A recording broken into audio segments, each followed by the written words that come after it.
குரு துணையுடன் அன்னையின் வழிகாட்டலில் வாழ்வின் இன்னல்களிலிருந்து விடுபட்டு மென்மேலும் உயர அன்னையின் தவச்சாலைக்கு அழைக்கிறோம். இடம் காசி தர்மம், கடையநல்லூர், தென்காசி மாவட்டம். கால் 9363701116.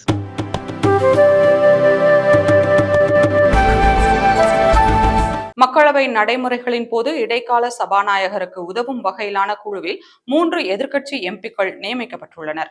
புதிய லோக்சபாவின் முதல் கூட்டத்தொடர் நாளை துவங்கி ஜூலை 3ஆம் தேதி வரை நடக்க உள்ளது. வரும் 26ஆம் தேதி சபாநாயகர் பதவிக்கான தேர்தல் நடக்க உள்ள நிலையில் புதிய எம்பிக்களுக்கு பதவி பிரமாணம் செய்து வைப்பது உள்ளிட்ட பணிகளுக்காக இடைக்கால சபாநாயகராக பாஜகவை சேர்ந்த ஒடிசாவின் பர்த்ருஹரி மஹ்தப் நியமிக்கப்பட்டுள்ளார்.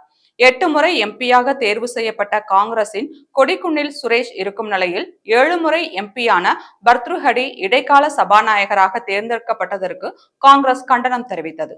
பர்த்ருஹரி தொடர்ச்சியாக 7 முறை எம்பியாக இருந்ததால் அவர் தேர்வு செய்யப்பட்டதாக மத்திய சட்ட அமைச்சர் கிரண் ரிஜிஜு விளக்கம் அளித்திருந்தார்.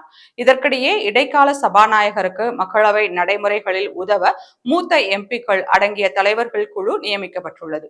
அதில் காங்கிரசின் கொடிக்குன்னில் சுரேஷ், திரிணாமுல் காங்கிரசின் சுதீப் பந்தோபாத்யாயா, திமுகவின் TR பாலு, பாஜகவை சேர்ந்த ராதா மோகன் சிங் மற்றும் பக்கன் சிங் கொலாஸ்தே ஆகியோர் பெயர்கள் இடம்பெற்றுள்ளன. இந்நிலையில் இடைக்கால சபாநாயகர் நியமனம் தொடர்பாக அதிருப்தியில் உள்ள காங்கிரஸ், திரிணாமுல் காங்கிரஸ் மற்றும் திமுக எம்பிக்கள் அந்த குழுவில் இடம்பெறுவது குறித்து ஆலோசனையில் ஈடுபட்டுள்ளதாக தகவல் வெளியாகியுள்ளது.